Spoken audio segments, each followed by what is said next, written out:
अयोध्येमध्ये श्रीरामचंद्रांचं मंदिरामध्ये आज स्थापना होत आहे आणि खऱ्या अर्थाने हा एक महत्त्वाचा दिवस ठरेल आणि त्याचप्रमाणे आज इथं सर्व लोक आज आपण पाहिलं असेल तर समाजातील सर्व लोकांनी इथं एकत्र येऊन इथं आपली रामभक्ती व्यक्त केली। आपल्याला सर्वांना माहीतच आहे की जिजाऊ मातांनी आणि शहाजी महाराजांनी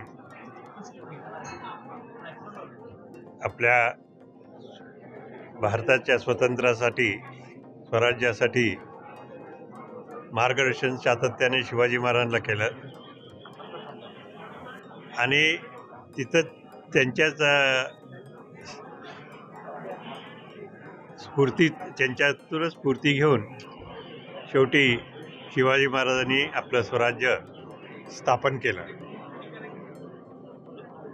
आपल्याला लक्षात दुसरं येतं आहे की छत्रपती शिवाजी महाराजांपासून आधीसुद्धा होतं, त्यांच्यापासून विशेषतः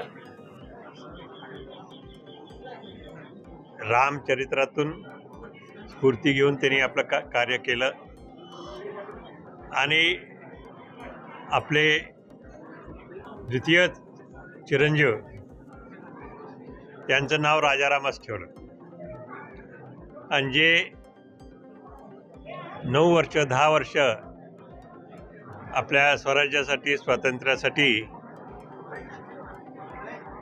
झिंजीहून लढत होते आणि शेवटी इथं पुन्हा एकदा स्वराज्य प्रस्थापित केल्यानंतर 1700 मध्ये ते आले आणि त्यानंतर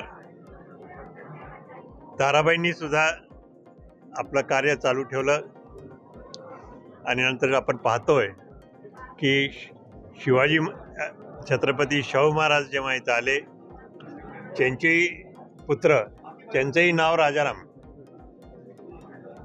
त्याच्या आधीचे एक छत्रपती होऊन गेले त्यांचंही नाव राजाराम आणि धाकट्यांचं नाव छत्रपती धाकट्या चिरंजीवचं नाव शिवाजी।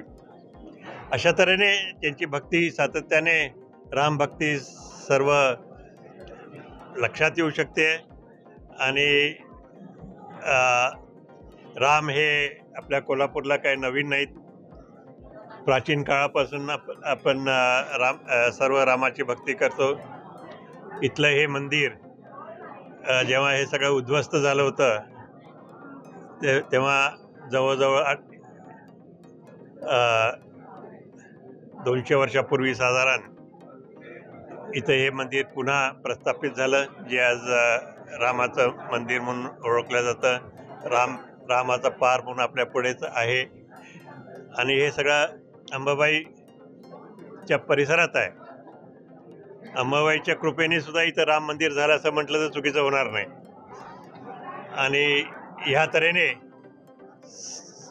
आपण भक्तीच्या मार्गातून सुद्धा स्फूर्ती घेतली पाहिजे आणि भक्तीच्या मार्गाने जेव्हा आपण पुढे जातो तेव्हाच आपल्याला आपली दिशा ओळखू शकतोय आणि त्या दृष्टिकोनातून सर्वांनी प्रयत्न केले पाहिजे। मी अयोध्येला गेलो होतो 56 मध्ये, 1956 मध्ये गेलो होतो 8 वर्षाचा असताना, त्याच्यानंतर अजून नाही, आता पुढे येईल तेव्हा जाईल। कधी जाणार तरी काय ठरवलं वगैरे काय नवीन राम मंदिर बघायला? आपण सगळे जाऊया ना मिळून जाऊया।